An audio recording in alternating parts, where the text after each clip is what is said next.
Good evening and welcome to our Faith and Science Roundtable here at Pinnacle Presbyterian Church. I am the Reverend Dr. Mike Hageman, and I'm the interim director of our Park Center. And we are really glad that you came to join us here in the room or online for the second of our Faith and Science Roundtables this spring. And tonight we have Jacob Adler with us. And those who are associated with Pinnacle Presbyterian Church, he said we can call him Mr. Ilona for the evening. All right. But if that makes any sense to the folks online, he is married to our director of music here at Ilona Kubiacik Adler. And so we invited Jacob because we've experienced him here as a composer, but I really thought to bring him here and talk along the lines of the science of music, but also how the science of music can lend us and lead us into kind of experiences of the divine, metaphysical or spiritual or mystical experience. And so I think my own experiences of those kinds of experiences have often been facilitated through music. And so I'm really excited that Jacob is here tonight.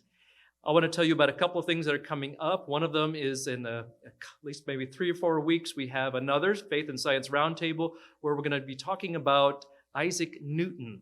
So many people would have known Isaac Newton because of his mathematics and his physics and the apple dropping from the tree. We'll talk about all of that, explorations of gravity. But most people do not know that he had a very unique perspective on God in the midst of 16th century and 17th century England and the Church of England. He had a very unique path for himself. And so we're going to be talking about his perspectives on God. That will be Dave Schaller and I speaking that night. Lots coming up. We direct you to the Fran Park Center for Faith and Life website called franparkcenter.org. So without any further ado, I want to bring Jacob Adler on, and he'll lead us through our evening. And there will be time for questions towards the end. If at a certain point, I may have you repeat, if questions come from the audience, repeat the question so people online can hear all that. So welcome, Jacob Adler. Well, thank you very much. It's a really pleasure to be here, and it's great to see all of you and meet all of you ahead of time. And I'm going to say, talk about some things, and I'm going to play a little bit on the piano, and then I'm hoping afterwards we can have a discussion, like a Q&A, but also just I'd like to ask you some questions as well. And in fact, during the talk, if there is anything that you have a question about or any thoughts, that'd be great if you want to just interject. We can certainly have a conversation. Otherwise, we can leave time for that afterwards. So. One of the things I want to talk to you about tonight is that I've always been really fascinated by the mystical experience, by which I mean extraordinarily altered states of consciousness that have the capacity to transform an individual through a deep insight of absolute truth, a profound revelation of cosmic unity, sensations of overwhelming beauty, terror, fascination, and astonishment, confrontation with mortality, transcendence of time and space, penetration into alien dimensions, detachment from the body and from the very fabric of reality. So mystical experiences are often difficult or impossible to convey through language. And an anonymous author of the Upanishads, the revered Hindu spiritual text, attempted the following description. As a lump of salt thrown in water dissolves and cannot be taken out again, the separate self dissolves in the sea of pure consciousness, infinite and immortal. Separateness arises from identifying the self with the body, which is made up of elements. And when this physical identification dissolves, there can be no more separate self. Now, mystical experiences can happen to us unexpectedly, but we can also intentionally induce them, or we can at least set up the circumstances that make such an experience more likely. Okay, so these can be triggered by religious practices, such as prayer, meditation, or mantra repetition. They can be evoked by music, exercise, psychedelic drugs, and the beauty of nature. And they can occur during life-threatening or near-death experiences. And they can also have neurophysiological origins, such as temporal lobe epilepsy, stroke, or migraine. So Hildegard of Bingen, the 12th century German abbess of St. Rupert's Monastery, experienced countless mystical visions throughout her life. And the visions she recorded had the classic hallmarks of migraine auras, points of shimmering light moving in a wave-like manner, interpreted as stars or flaming eyes, concentric circular figures of wavering form, and radiating fortification figures. I'm just curious, has anybody in this room experienced those types of experiences, had migraine auras? Yeah, Mike, you've had that? Yeah, absolutely. You know, this is, I'm sorry? Really? Oh, wow. Wow. Wow. What, if you don't mind me asking, what occurred before the actual migraine? Was there like a premonition or an aura or a visual disturbance that occurred? Okay. And it just kind of happened, like kind of struck. Wow. Yeah. So yeah, migraines take on a huge variety of manifestations and effects. And in fact, I'd never had one before, but even just the last year, I was teaching a student, and I had what I had recognized to be a classic, say, manifestation, the scintillating, shimmering light with jagged fortification figures that was slowly getting bigger and moving across my field of vision over the course of 20, 30 minutes. And I'd never had one before, but anyway, it was very surprising. It was not accompanied by a mystical experience, but sometimes that can happen. Anyway, Hildegard wrote that I saw a great star, most splendid and beautiful, and with it an exceeding multitude of falling stars, which with the star followed southwards. And suddenly they were all annihilated, being turned into black coals and cast into the abyss so that I could see them no more. Now, neurologists today might describe this commonly experienced phenomenon as a shower of phosphenes in transit across the visual field, followed by a negative scotoma or blind spot. Hildegard interpreted the fortification shapes radiating from a brilliantly luminous point as the edifice of the city of God. Accompanied by profound theological and philosophical meanings, these visions not only stirred rapturous and ecstatic emotions, but also played a pivotal role in orienting her life toward a path of holiness and mysticism. The Russian author, Dostoevsky, experienced ecstatic seizures during attacks of epilepsy, producing feelings of transcendent joy to which he attached deep personal significance. He wrote, "There are moments, and it is only a matter of 5 or 6 seconds, when you feel the presence of the eternal harmony. A terrible thing is the frightful clearness with which it manifests itself and the rapture with which it fills you. If this state were to last more than 5 seconds, the soul could not endure it and would have to disappear. During these 5 seconds, I live a whole human existence. And for that, I would give my whole life and not think that I was paying too dearly." He also, in his writings, some of his characters underwent the same experience. Now, it's long been known that ingesting psychoactive substances such as LSD, psilocybin, mescaline, and DMT, among many others, can transport one to realms of unearthly beauty and significance. And their effects have an immense range and variety. They can be transcendently rapturous, but they can also be nightmarishly horrific. Now, these drugs offer the promise of a shortcut to transcendental states because certain chemicals can directly stimulate many complex brain functions. One man who had ingested LSD reported the following experience. "My eyes became a microscope, and I looked at my wrist and I was able to see each individual cell breathing or respirating, like little factories with little puffs of gas shooting out of each cell, some blowing perfect smoke rings. My eyes were able to see inside each skin cell, and I saw that I was choking myself from the inside by smoking 5 cigarette packs a day, and the debris was clogging my cells. At that second, I quit smoking. Then I left my body and hovered in the room above the whole scene, then found myself traveling through a tunnel of beautiful light into space and was filled with a feeling of total love and acceptance. The light was the most beautiful, warm, and inviting light I've ever felt. I heard a voice ask me if I wanted to go back to earth and finish my life or to go into the beautiful love and light in the sky. In the love and light was every person that ever lived. Then my whole life flashed in my mind from birth to the present, with every detail that ever happened, every feeling or thought, visual and emotional, was there in an instant. The voice told me that humans are love and light. That day will live with me forever. I feel I was shown a side of life that most people can't even imagine. I feel a special connection to every day, that even the simple and mundane have such power and meaning. Near-death experiences can be triggered during life-threatening episodes when the body is injured by blunt trauma, heart attack, asphyxia, shock, or critical illness.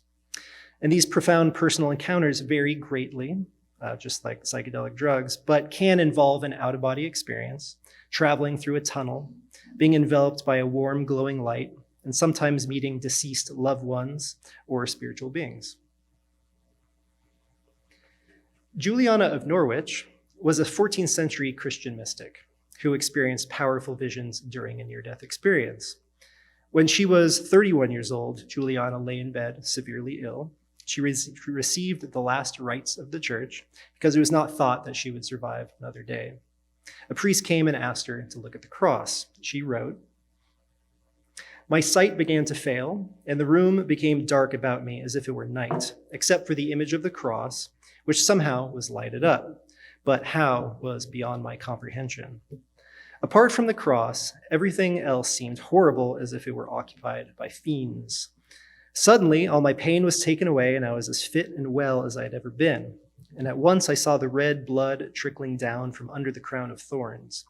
And I had a deep, strong conviction that it was he himself and none other that had showed me this vision. At the same moment, the Trinity filled me full of heartfelt joy, and I knew that all eternity was like this for those who attain heaven. It was at this time that our Lord showed me a little thing, the size of a hazelnut on the palm of my hand, round like a ball. I looked at it thoughtfully and wondered, 'What is this?' And the answer came, 'It is all that is made.' I marveled that it continued to exist and did not suddenly disintegrate. It was so small. And again, my mind supplied that answer. It exists both now and forever because God loves it."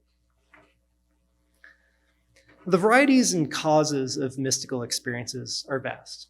And as a musician and a composer, I've discovered how transformative music can be. And I have sought ways to evoke deeply meaningful experiences and sometimes attempt to set up the conditions that can increase the likelihood of a mystical experience. In 2008, I was commissioned to compose a concert-length piece of music for All Souls Day Eve for Sollentuna Kyrka, a 12th century church outside of Stockholm, Sweden. The old stone church is surrounded by ancient graves, and the townspeople would arrive on All Souls Day Eve to meditate on life and death in this bizarre and beautiful world and remember their loved ones who had passed. With 2 organs, a choir, and a large gong at my disposal, I decided that the music should consist of drones. In the absence of rhythmic pulsation or a clock, it's easier to forget the passage of time and enter an altered state of mind. The atmosphere was dark, candlelit, and meditative. When the people entered the church, the lowest tone of the organ was droning softly with delicate and constant shimmering tremolo of the gong, blending with soft atmospheric electronic textures. The robed choir members each held a candle, very, very slowly processed to the altar, placed their candle in a large collection of candles on the floor, and sat down in a semicircle around the light. Now, the organs, choir, and gong produced continuous drones consisting of a growing sequence of tones called the harmonic series, which we'll take a look in deeper detail pretty soon. Beginning softly and slowly increasing in volume over the course of an hour until an overwhelming peak of intense loudness was achieved. This happened in sync with a gradual progression from purest consonance to maximum dissonance, which was achieved when the loudness reached its peak.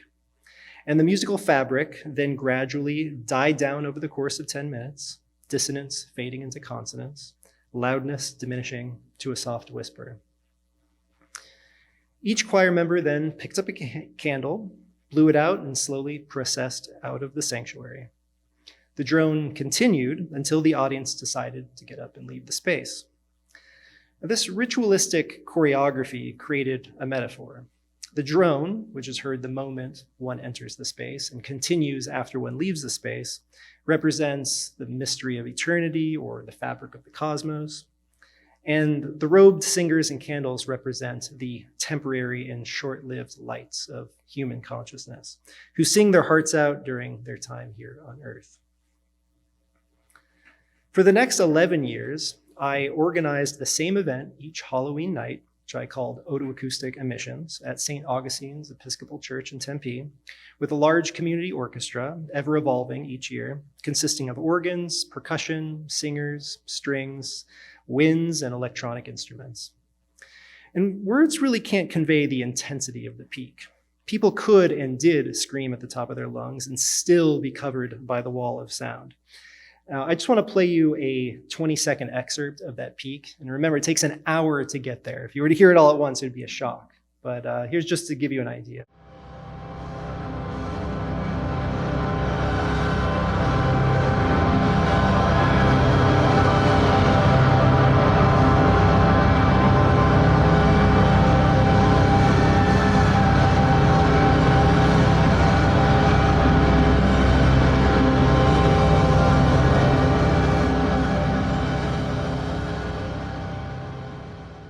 It sounds like chaos and noise, but in the beginning, it's extremely soft, delicate, peaceful, consonant, meditative state. And through this process, it gradually reaches there. And the more you hear the drone, which is based on the lowest note of the organ, the more you want to hear it, and the more you want to kind of, scream out or play your instrument as loud as possible. So each year, performers and audience members would tell me about powerful experiences, the emotional and spiritual experiences they had, induced by this slowly growing ocean of sound. And many of their reports had the hallmarks of mystical experience. Many, including myself, also experienced fascinating psychoacoustic effects. In other words, hearing things that weren't actually present. I remember hearing the textures produced by the electronic musicians rotating rapidly in space like a tornado. One very memorable moment was when my friend, who was creating tones using a large modular synthesizer amplified by a massive subwoofer, used a dial to slowly lower the lowest bass tone down a full octave until it resonated perfectly in tune with the lowest note. And hearing this created an illusion that the floor was opening up beneath me. It was a really shocking sensation. Experiencing this kind of transformation together with a community of people has been highly rewarding and very meaningful for me. So, to what extent can we use science to understand the origins and mechanisms of the mystical experience? Well, studies have revealed associations between mystical experience and specific patterns of neurological activity. And these findings suggest that the temporal lobe plays a crucial role in facilitating these profound experiences. The neurologist Orrin Devinsky and colleagues performed EEG monitoring in patients as they were having ecstatic religious epileptic seizures, observing the coinciding of these intense experiences with seizure activity in the temporal lobes. In another study, the brain activity of Carmelite nuns was measured while they were asked to remember and relive the most intense mystical experience ever felt in their lives. The resulting measurements of the study suggest that the mystical experience are mediated by several brain regions and systems and not just one area of the brain. In another study, it was discovered that out-of-body experiences arises in the brain's temporoparietal region, and directly stimulating the temporoparietal cortex with a small electrical current evokes out-of-body experiences by disturbing the integration of visual, proprioceptive, and motion senses. There has been much illuminating work in the field of neuropsychology, but whether mystical experiences are wholly reducible to neural processes is an open question. The universality of mystical and religious feelings in all cultures suggests a biological basis for them.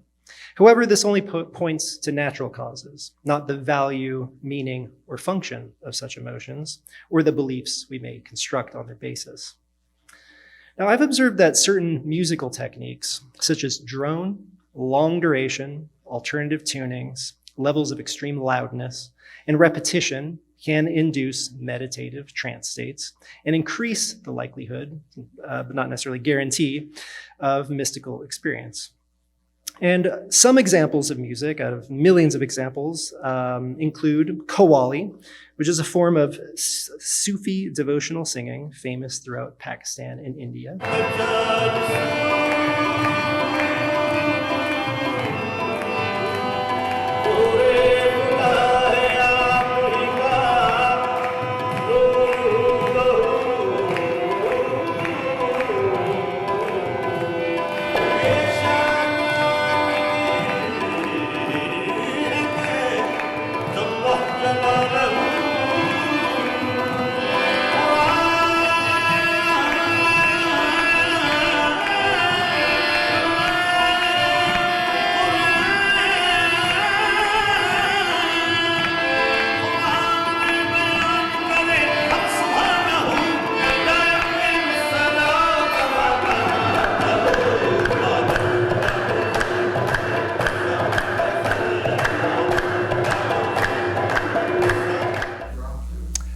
That recording, I wouldn't say it's impromptu. It's kind of like, I would say it's structured. There is like, it's kind of like a composition where you have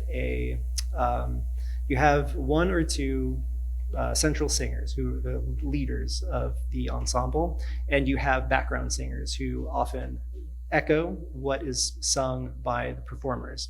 So it's very similar to jazz, very different style, but in the sense that there is a structured melody and a structured form.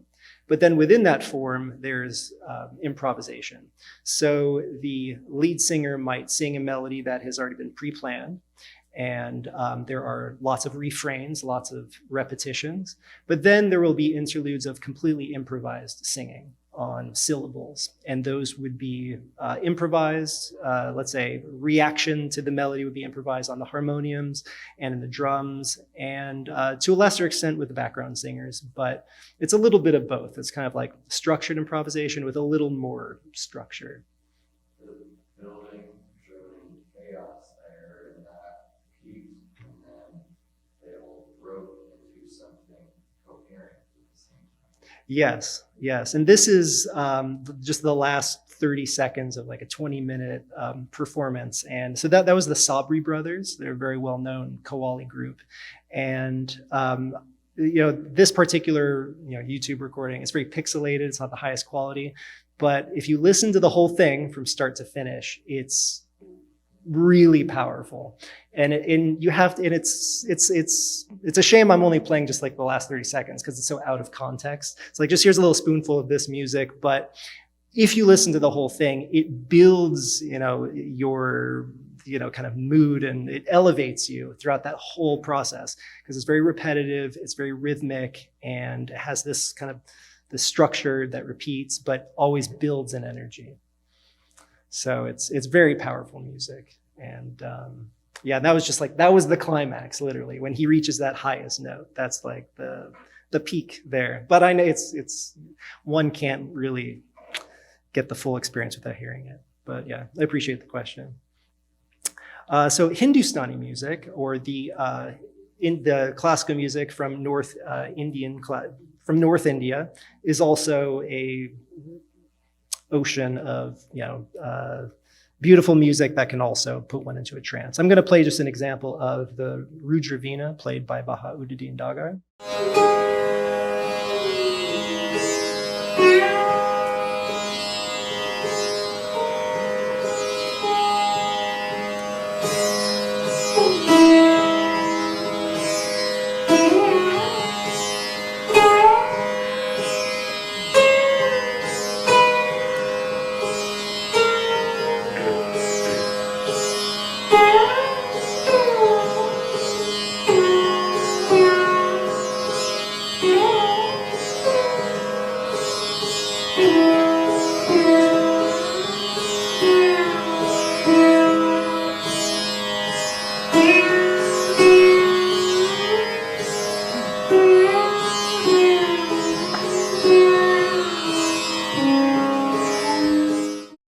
about Hindustani music, but you can see the performer in the background.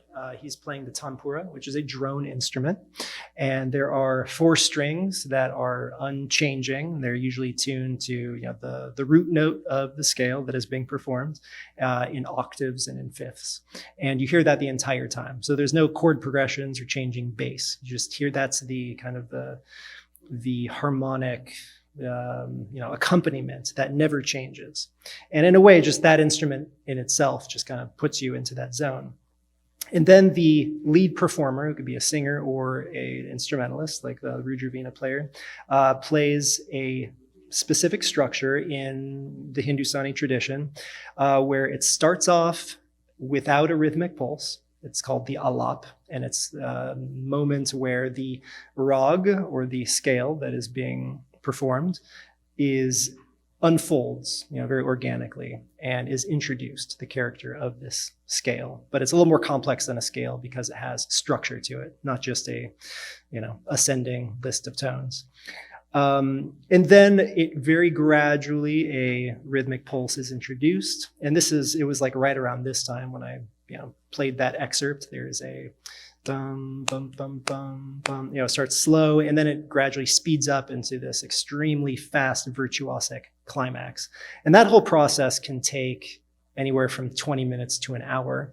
And then after that, there can sometimes be a tabla player which accompanies. So that is also kind of similar, in terms of combination of structure and improvisation, where there's this kind of agreed upon classical form and also the form of the scale, the rag, and then it's filled in by the improvisation, by the style of the performer.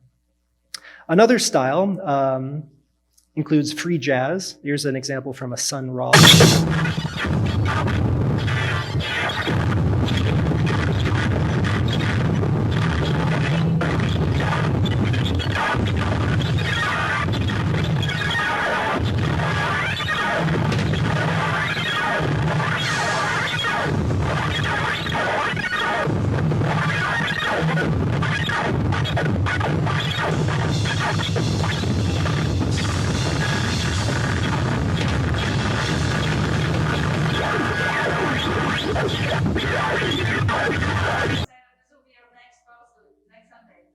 Okay,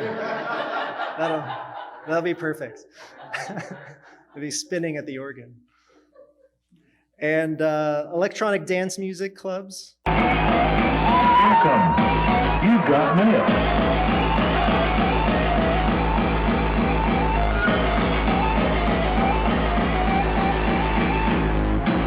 He once dreamed. American minimalism.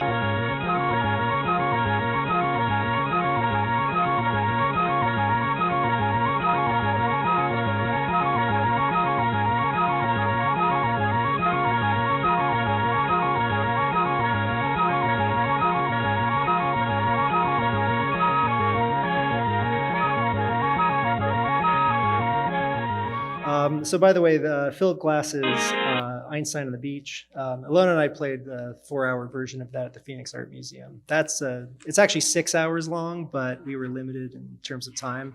And I know you just got off an international plane like right before, and then you had to focus for that long to perform that piece. Anyway, that type of music, American minimalism from the 60s and 70s, music by Philip Glass, Steve Reich, Lamont Young, Terry Riley, I think is also functions as a way to get one into a trance, because it's so repetitive that it puts your mind into a completely different state than you would if you were listening to Mozart, for example, or any of those other styles that I showed. Okay, so when it comes to those examples of mystical experiences that I mentioned, and these styles of music, this is just a tiny, tiny, tiny fraction of what exists that's out there. But what is sound? And what is harmony? And what are the fundamental elements of music that can lead to a transformative experience? So a mathematical approach to understanding the physical origins of harmony has not only helped me grasp the fundamental underpinnings of music, but has also become a source of deep inspiration. So let's take a close look at what happens when strings are set into motion. So Plucking, striking, or bowing strings will send transverse waves traveling toward both ends of the string. The strings will push surrounding air molecules, setting into motion longitudinal waves of positive and negative air pressure, moving through the atmosphere at about 776 miles per hour. But the wave itself is not sound. The wave gets funneled into the cartilage folds of your outer ear, travels down your auditory canal, slams into your tympanic membrane, also known as the eardrum, which activates a series of tiny bones called the ossicles, which increases the pressure of the vibrations in your inner ear.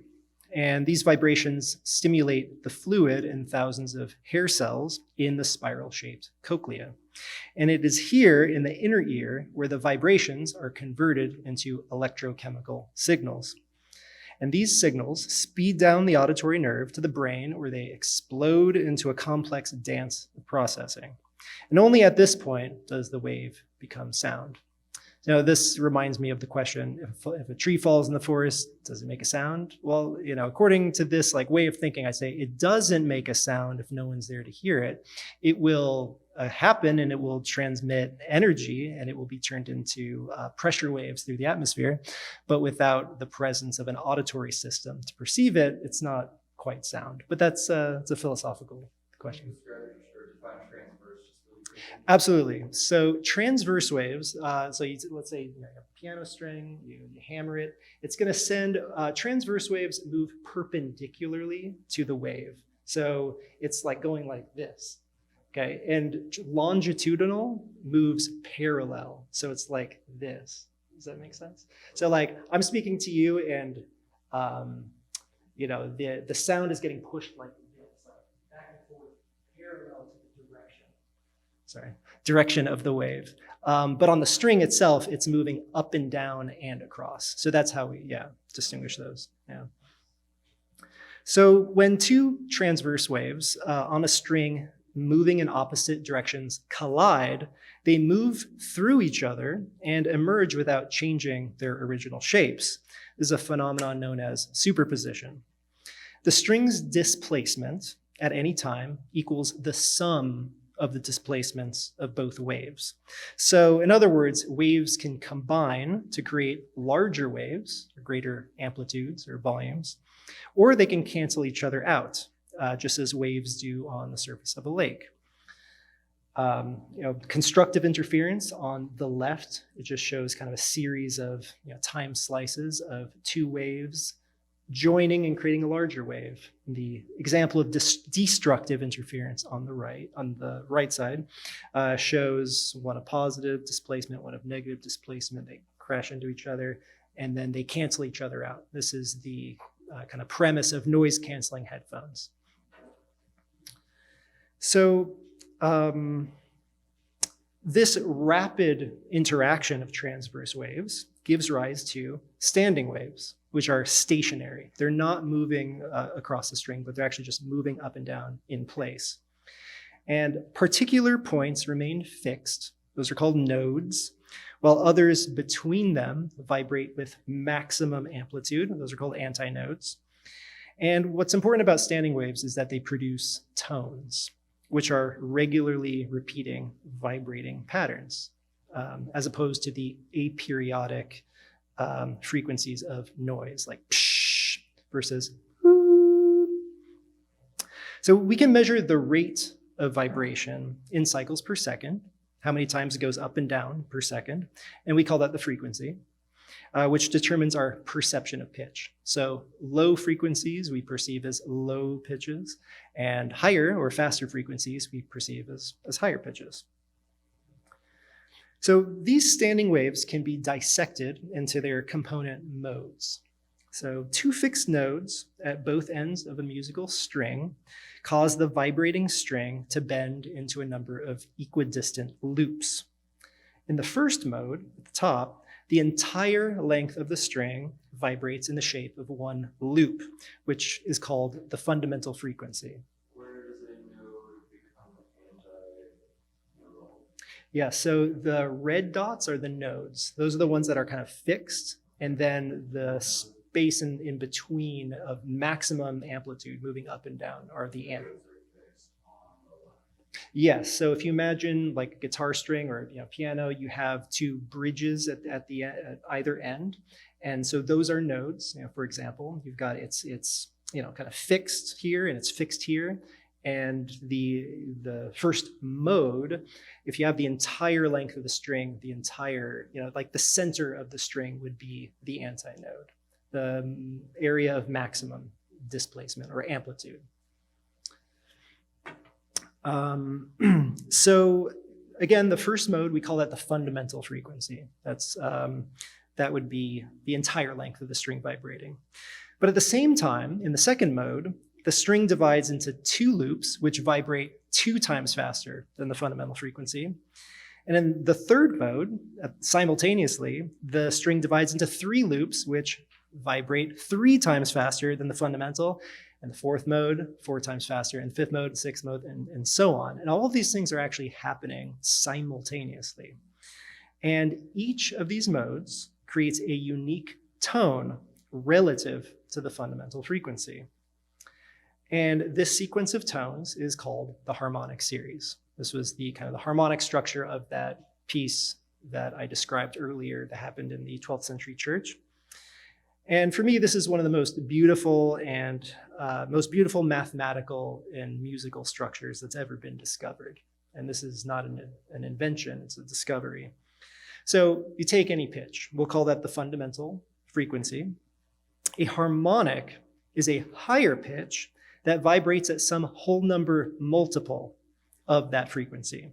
So if the fundamental, the first harmonic, is vibrating at 100 hertz, or 100 cycles per second, going up and down 100 times. The second harmonic will be vibrating at 200 cycles per second. The third harmonic will be vibrating 300 and 400, 500, 600, and so on. So to know what the pitch of any harmonic, you just take the fundamental and you multiply it by that number. So if I want to know what the frequency of the 7th harmonic is, and the fundamental frequency is 111, I would multiply 111 times 7, you get 777.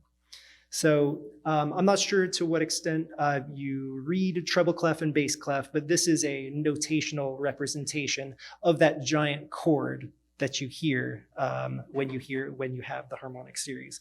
And I can play a little bit for you. So let's just say this first pitch is the fundamental. This is the second, an octave higher. And then the third, fourth, fifth, 6, 7,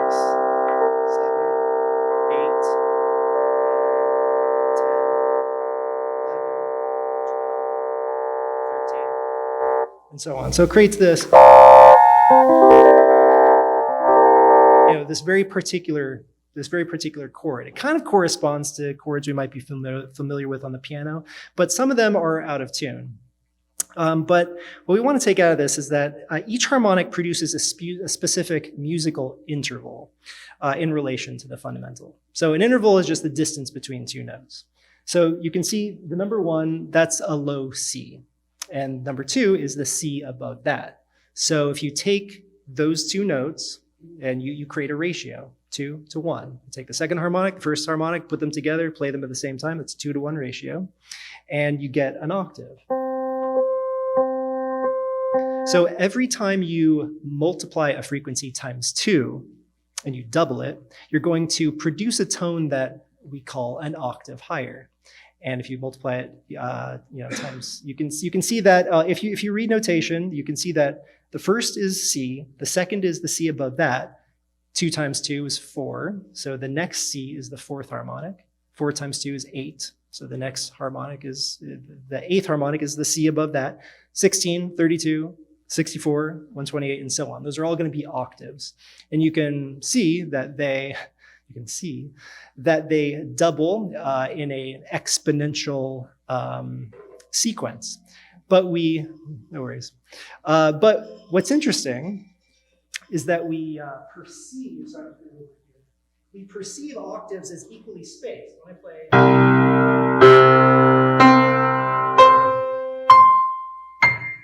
sound linear, they all sound the same distance, but in fact, they are getting twice farther away. Or I should say that every time I play another octave higher, the frequency is doubling. But we perceive them as equally spaced because we perceive frequencies on a logarithmic scale. So logarithmically, they're equally spaced, but on a linear scale, they are exponentially growing. I thought on the tonal thing there, didn't know if it was something being out of tune, but in the sense of dislocation, that you're waiting for that, and it is structured, but it seemed like when you advance in the tones, they never quite completed themselves. So you are perceiving in line that wholeness, but you're perceiving something that's not there. Oh, that's interesting. And it seemed, you're talking about the logarithm, so it seemed asymptotal to me. You're not quite arriving when you get further and further away with those distant higher tones. Does Yeah. that make sense with what you're saying, Tom? Yeah, could you elaborate just a little bit I don't know more? if I could, but Yeah, here we go. yeah. For sure. And did you hear that they sound a little kind of exotic or a little unusual or out of tune compared to? Yes, exactly. So a good example would be the seventh harmonic. So let's say here's the 4, 5, 6, and then, yeah. So this seventh harmonic, this B flat, is much narrower. That interval is much narrower as it naturally occurs in the harmonic series compared to the minor 7 here. And the intervals that occur in the harmonic series, we don't hear on the piano except for the octave. The octave is the only whole number ratio that should exist on the modernly tuned equal tempered piano. But all of the other intervals on the piano are not in the harmonic series. They're based on irrational relationships like the square root of 2. Whereas In the right side of your diagram, destructive, where nothing was parallel to itself. On the left side of your the constructive interference and destructive. parallel to itself on the constructive and the destructive. Mhm. Where is it? Well, I would say that, so with regards to the constructive, so when it comes to like, so when we talk about like numbers, like ratios, like 3 to 2, 4 to 5, like what are we talking about? So I wanted to talk about what happens when you vibrate a string. So you vibrate a string, these waves happen, and they interact in this particular way. They move across the string, they collide into each other, and they interact with each other in these in this way. This phenomenon of superposition. So they can grow to become larger waves, they can cancel each other out, and everything in between.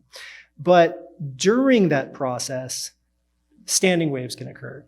And standing wave, this is kind of the origin of these tones of the harmonic series, because standing waves are regularly periodic vibrating patterns that create this particular phenomenon, which creates these tones, the modes on a string. So if I just play one low tone on the piano,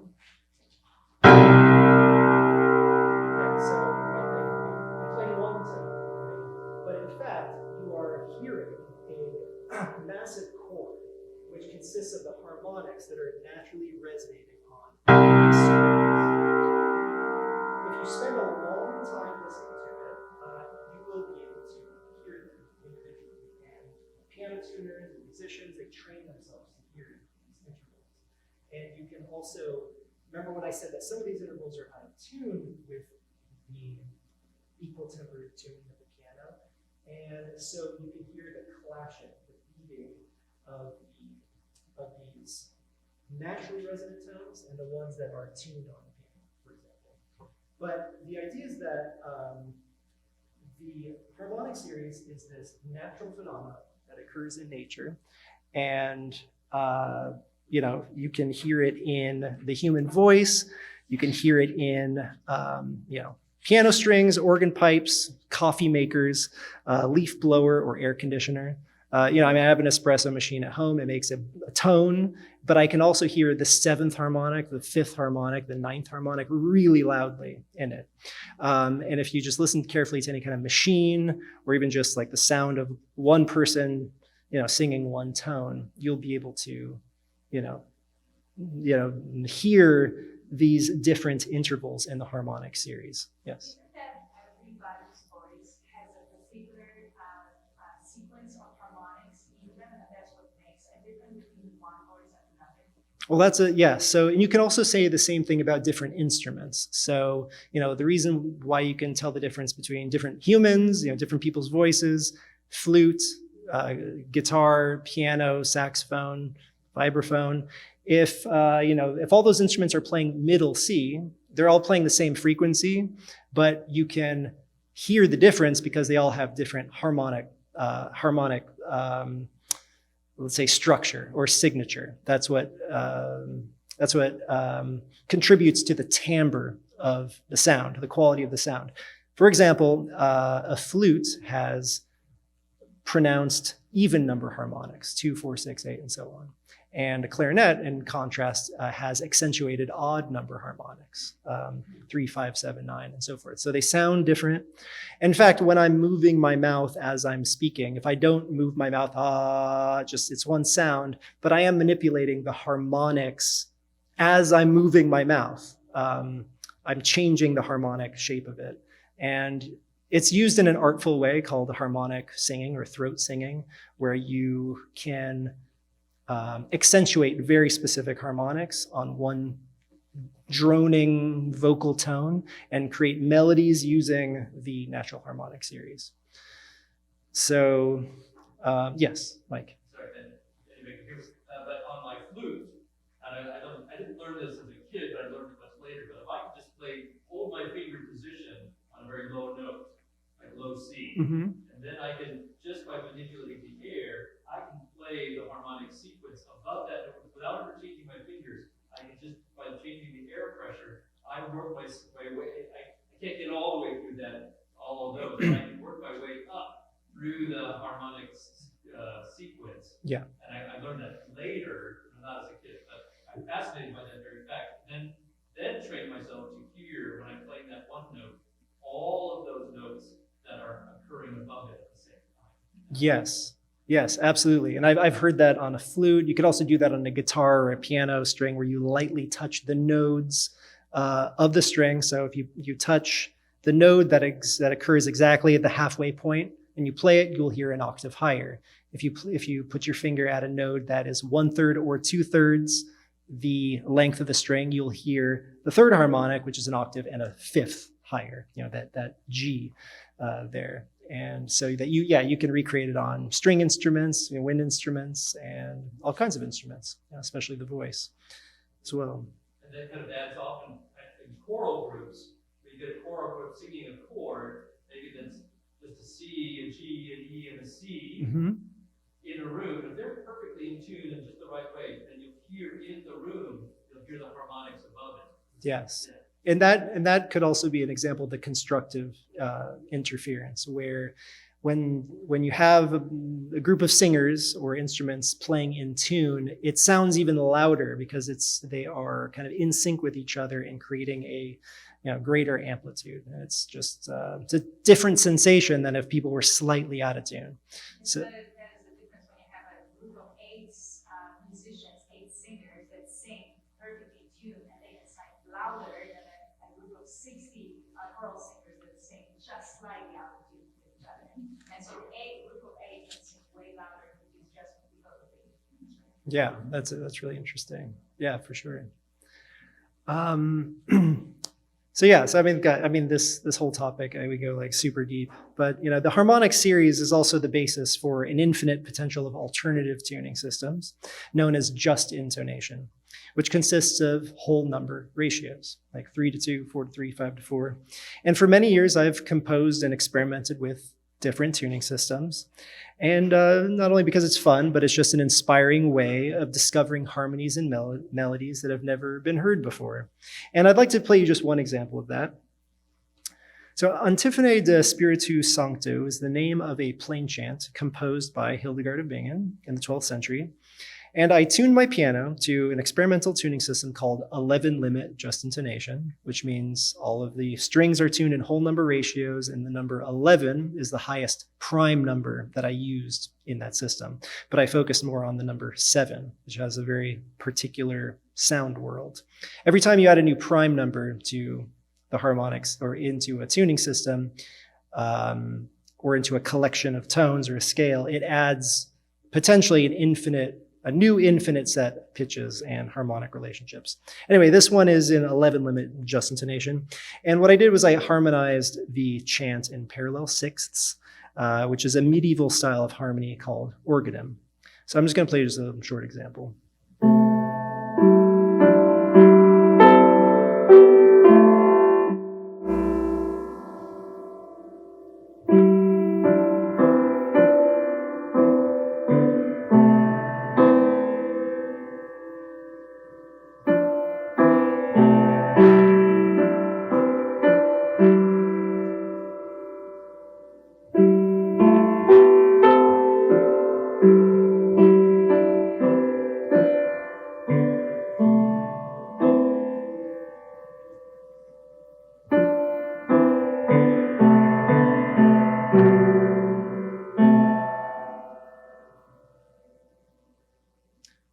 So I chose that particular tuning system just because I really like the way it sounds. It just has this, most of those intervals you were hearing was a 12-7 ratio, 12 sevenths. So you take the 7th harmonic, 12th harmonic, you put them together, you get that particular interval.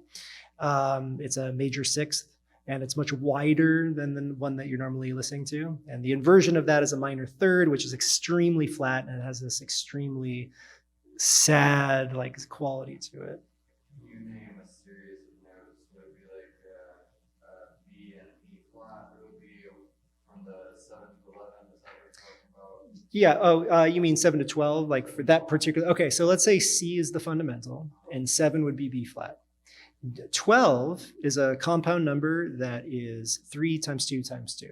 So it's based on the number 3, and that would be a G. So it'd be B flat up to G. For example, I'll just actually.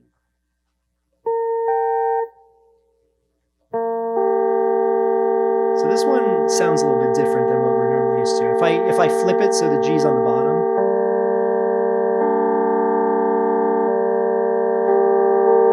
If I flip it so the G's on top.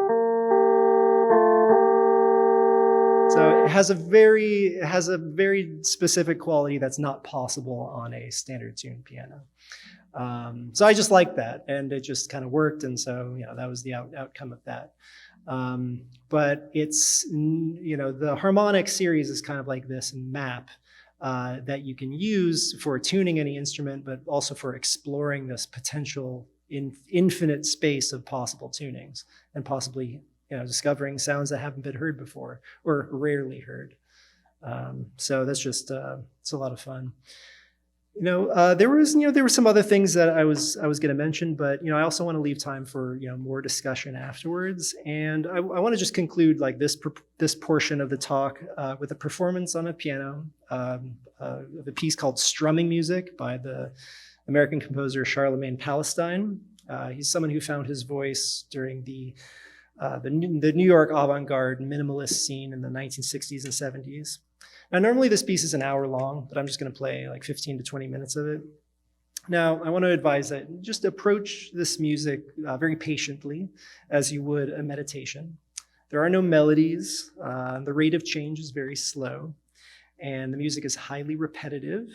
So much that your attention will drift away from the notes I'm playing, and you'll become aware of the rich overtones that are hovering above them. And these are the tones of the harmonic series that are resonating in each string. And the repetition can be trance-inducing, and under the right conditions, listeners can experience psychoacoustic effects, such as hearing voices, bells, saxophones, or violins emerging from the cloud of sound. And I'd love to hear your impressions afterwards, and then we can continue our discussion.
Thank you.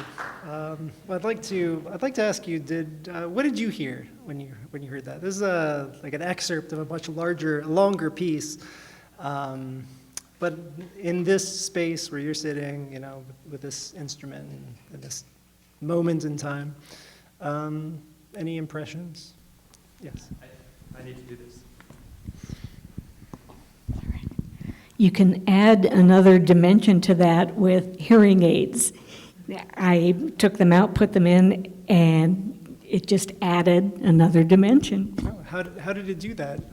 Like, what was the difference between having them on or off or at different volumes? I'm not sure how to describe any of it. Maybe without them, the tones might have sounded a little bit more woody. Okay. And with them, they had a different quality, and you were comparing the two? That's interesting. Yeah, thank you for sharing. We had the idea of clarity back there. It started very simply with just the two notes or tones. And you're reminded very much that they're there. And I was thinking back to the beginning of your slide, the piece of matter in the person's hand, is this all that there is? So how is this sustaining itself? And those tones, if I'm understanding this, are staying in the room with us. Some of the ones, any of them that were put out there, can catch on to something new that evolves with what you put into it, and that might create a bit of a monster in that concatenation. So then you, as the player, maybe respond to that by opening it up further. And that goes on, or at least it did for me. And then, like you say, you brought in the bass bottom and the bottom drops out. That opens it up, and there was a lot of resolution in there. And then at the end, you're reminded of the object, the simple thing again. Oh, that's beautiful. Yeah, thank you for sharing.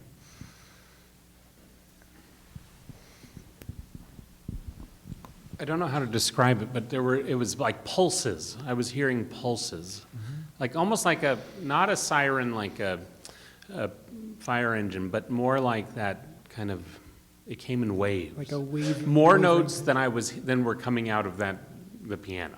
Okay. I don't know Yeah. how else to put it. So it was like a wavering tone? Was he like moving up and down, siren-like? Yeah, and it was coming from over there. Yeah, that's Yeah. interesting, because it's bouncing off the walls. All and around, This yeah. particular space, where this is located, The other peculiar thing was it felt like Okay.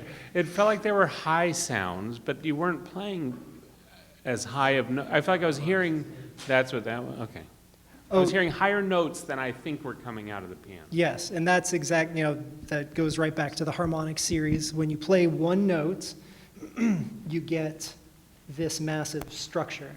So, well, Oh, yeah, I had to. Oh, there's it's a- okay. There's It a doesn't certain matter. It's hum that okay. was coming out of the. Oh, yeah, no when we worries, plug no it in, worries. yeah. Yeah, but the idea is you play one note, and then you have this massive chord. You have higher tones as well, and sometimes lower tones can result as well. I don't know if you've ever played like a flute duet, and you're both playing like really closely together, and have you ever heard a tone that's much lower that's not in the room? I'll have to think about that. Okay. Yeah, but I do recognize that sound when we have those very close harmonies. There's something more than just the two notes going on. But I hadn't Yeah. thought that through. One thought that I had was that I did hear the saxophone at a certain point. And it reminded me there's somebody who took a choral, like 4-part choral Renaissance pieces, somebody singing those and then playing a saxophone improvisations over them. I don't know if you've heard those recordings or not, No, no, I haven't. but that's what it reminded me of. There's this like free-flowing, free-forming kind of saxophone that was going through the piece at a certain point. Oh, that's really interesting. Oh, yeah. I just wanted to say what Pastor Eric was saying. I kept hearing, I wondered how many notes you were playing because it sounded as though there were many more coming out of the piano. And those are the harmonics. Absolutely. Like Yeah. when the musical fabric moves really slowly, or you have a drone, just one note, or something, those are repeated notes, but it's the same notes for a long period of time. And also within like Hindustani music, with tampura, the slow-moving drones, you have more time to hear the harmonics. If you're listening to a piece by Mozart and you have like kind of fast scales, so you can hear the harmonics if you're listening carefully, but if the tone is being sustained, you have a lot more time to identify all those individual sounds. I also found that it affected me physically. I was squeezing this cup at one point, and at another point, I was totally relaxed. Totally relaxed. It was an amazing performance. Thank Yeah. you. Yeah, I've noticed that happen to myself when listening to certain types of music, like really high energy, fast music. I find my body clenching or like, contracting my muscles, and I realize I'm doing it. I try to relax, and it just happens again. There's something about the music that does that. So it's. Must have amazing stamina. When doing like an hour-long performance of that, then yeah, or any of the long like minimal pieces, yeah, it definitely takes like endurance and like stamina. I'm not quite in shape right now. I'm kind of tired. But one would have to build up to that. Yeah, I could have heard actually voices, and I was checking if everybody's talking, because I could hear like literally people speaking and saying things, and I was just like, no way. And so, yeah. So we have a comment here about hearing voices in that. Did anybody at any point sing along? Because I heard voices.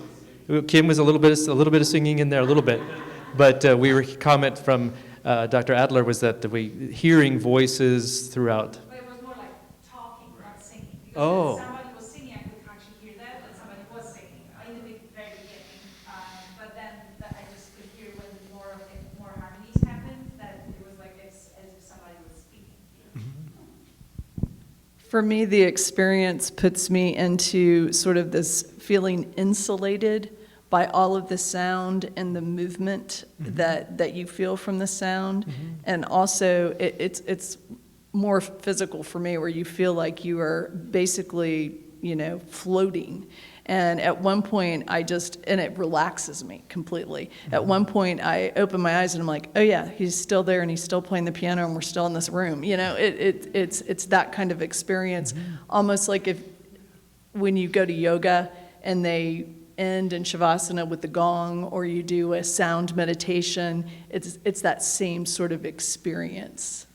Yeah, it can play tricks on the mind, the body, and the ears. Sometimes I remember I recollected just now, I had performed this piece like years ago several times, and I noticed at a certain point I start experiencing this sensation of distance or depth. With my eyes closed, it feels like I'm seeing for miles or something. I know it's kind of hard to explain, but that's kind of like, it feels like instead of just my eyelids in front of my eyes, I can like, I have this experience of distance. I don't know, something like that. Another thing happened to me. Oh, another thing happened. I had very shallow breathing. It was like I was barely breathing at times. Interesting. Yeah. Maybe it's related to like the muscular contractions I too. don't It's know. just like, Amazing. Yeah, that's interesting. Yeah. I think I was doing the same thing too. I had to remind myself to breathe. Yeah, I'm wondering if you try and form what you've put out there to whatever extent, if you notice it and you're like a little bit more of this, or how you separate the technical performance of it from the happening of it, and how that exists. And another point of the space, and it sounds like there's some anxiety in here with it too, and you notice it as the person, but you're like, this needs to happen, maybe with the sounds, and there's that resolution in the end. So I'm wondering how you experienced it yourself, or if you're so used to it that it was the craft and it's more about the audience, or how it was for you. Yeah, I think I forget about the audience, and I also get into the trance of playing the same note. It's like when you say your name over and over again, it loses meaning. And when you first hear like E-B, E-B, E-B, that was playing E and B. And it's like, okay, it's playing E and B for a long time. And then you stop listening to those notes, and you start hearing the things happening around it. It stops making sense. And I think it puts me into a trance because it's so repetitive. I'm forced to think about it in a different way when it's being presented Mhm. that often. Mhm. And then once you do start thinking of it in a different way, you introduce the idea of variation, and the imagination can take it from there. Oh, you mean like the added tones? Yeah, Yeah. the expansion, and I noticed towards maybe the I was waiting for your pinky on your right hand to drop, and it finally did, and then I noticed you took out the middle fingers, and we were just dealing with the separation and the limit that could exist between maybe a fifth or whatever was going on there, and that stabilized it for a while. It was very nice. Cool. Yeah, it's interesting how it fills the space, fills those intervals. I might be only playing 4 or 5 notes, but it feels like a cloud of sound. Very much. It was called the strumming something. Strumming music. Irony, it was paying out of it. Yeah, it's kind of like jigga jigga jigga on a guitar. So I appreciate, Jacob, that you were able to, you began us with varieties of mystical experience, locating it, saying that there are places where mystical experience and ecstatic experience can happen both neurologically and maybe something beyond. It's harder to name the beyond, but then you were able to take us through science of music and then to embody that in a piece like that, to weave all that together for us tonight, saying that there is science behind that piece, and yet there is an ecstatic experience that comes in the midst of playing it and hearing it and experiencing it in the room. So I appreciate all of that together. I did want to, since I can, I've got the microphone, did want to talk a little bit, one thing about Hildegard von Bingen is that we heard from you about her ecstatic experiences that she relates in her writing, her verbal writing, but then in her music, she tries to duplicate that experience, and I never realized till tonight that she's playing off of the harmonic scale when she does that. And so many of Hildegard's opening chants, the opening of the chants have a O to them, like O Rubor or O Sanctissima, something. But that O, she always plays with this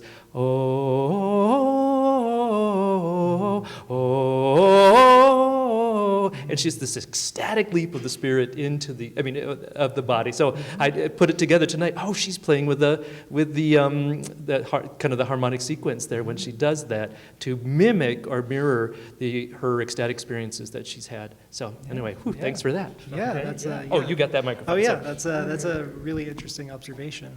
Yeah. I think also if you're singing that music in a large acoustic space, you can hear even more. And the choice of syllables like the O or the Ah brings out different harmonics. So it kind of, there's a much larger structure above that simple melody. Right, and this is something that always teaching music appreciation for students, something I could never capture in the classroom was conveying the idea that music is written for space. So much of music is written for, like if you're thinking that music devoid of the space for which it's written changes it so much, and I never thought about that too, that Hildegard's music, because of these large cathedral spaces in which it's sung, the initial note she sings, oh, remains in the room as she goes up, oh, and all of those notes stay active, but then further on in the chant, they all stay active and create this amazing swirl of sound. That's because, and that's other composers, of course, do the same thing, but I'm thinking of Hildegard, so. Yeah, absolutely. Right. So we're at 7:30 right now, so we're really grateful for your time tonight, Jacob, and leading us through this experience. And everyone here and online, thank you for being with us for our Faith and Science Roundtable here at Pinnacle Presbyterian Church, part of our Fran Park Center for Faith and Life. Get all of that in. Join us again soon. Okay, thank you very much.